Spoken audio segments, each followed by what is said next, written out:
नमस्कार दोस्तों, जैसा कि हमने पिछले वीडियो में बताया था कि हम विमानिका शास्त्र के बारे में और थोड़ा जानेंगे। तो आए, बिना कोई देर किए हम विमानिका शास्त्र के बारे में थोड़ा और जानते हैं।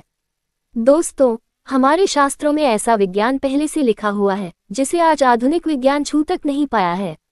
विज्ञान के चमत्कार शास्त्रों में भी देखा जा रहा है। महर्षि भारद्वाज ने जिस विमान शास्त्र की रचना की थी, उस महान वैज्ञानिक ने उसमें ऐसी जानकारी दी है जिसे सुनकर आप चौंक जाएंगे।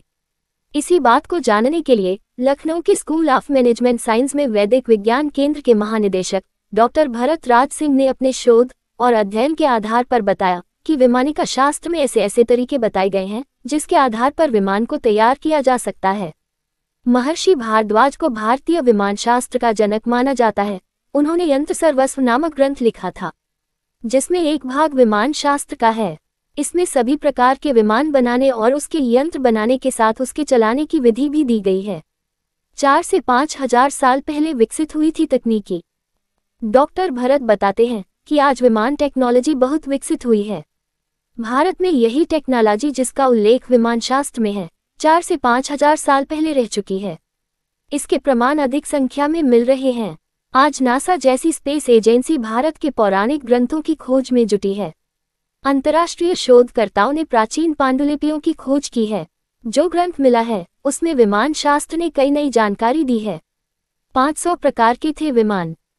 विमान शास्त्र ग्रंथ के 8 अध्यायों में विमान बनाने के विषय में बताया गया है। इसमें 100 खंड है। सभी में विमान बनाने की तकनीकी को बताया गया है।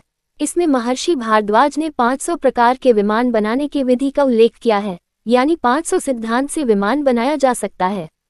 चौंकाने वाली बात यह है कि ये 500 प्रकार के विमान 32 तरीके से बनाए जा सकते हैं। उन्होंने अपने ग्रंथ में विमान की परिभाषा दी है कि पक्षियों के समान वेग होने के कारण ही इसे विमान कहते हैं।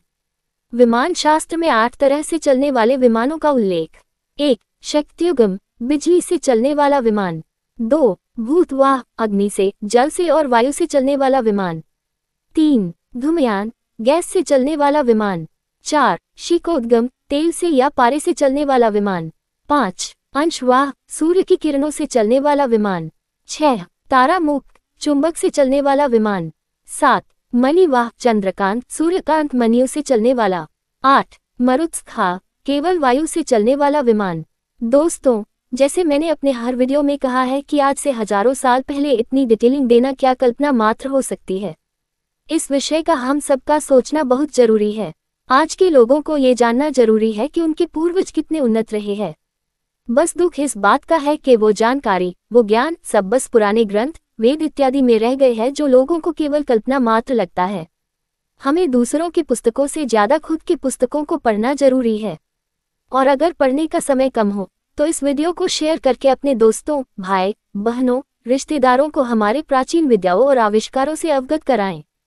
चलिए दोस्तों, अब वीडियो में आगे बढ़ते हैं। विमान की 56 तरीके की रचना बताई गई थी, जिनमें से कुछ इस प्रकार है। 1. रुक्मा विमान, नोकीले आकार के और सोने के रंग के थे। 2. सुंदर विमान, रॉकेट के आकार वाले और रजतयुक्त थे। 3. त्रिपुर विमान, 3 मंजिला वाले। 4. शकुन विमान, पक्षी के जैसे आकार वाले। दोस्तों, डॉक्टर भरत राज सिंह ने बताया कि खोजकर्ताओं ने इस प्रकार के बहुत सारे सबूत और प्रमाण खोजे हैं। आज हम जिस टेक्नोलॉजी को खोज रहे हैं वह हजारों साल पहले भारत में मौजूद थे। विमान ग्रंथ में विमान चालकों के प्रशिक्षण, उड़ान मार्ग, उपकरण, चालक, यात्रियों के परिधान, भोजन के विषय में बताया गया है। धातु को साफ करने की प्रक्रिया बताई गई है।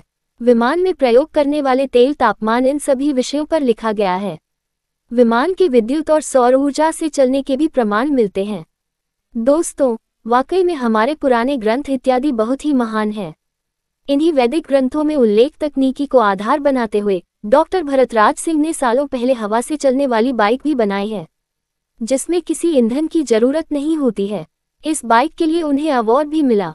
डॉक्टर भरत का कहना है कि हमारे वैदिक ग्रंथों में जो विज्ञान है उसे पश्चिम के वैज्ञानिक आधार बना रहे हैं। आधुनिक विज्ञान जो भी नया कर रहा है उसके आधार में पहले से ही है। दोस्तों, अब समय आ गया है कि हम अपने ज्ञान की धरोहर को पहचानें और उस ज्ञान को अर्जित कर उसका वर्णन सभी से करें। इस वीडियो को ज़्यादा से ज़्यादा शेयर करें ताकि ये जानकारी अधिक से अधिक लोगों तक पहुंच सके। जय श्री राम, जय सनातन धर्म।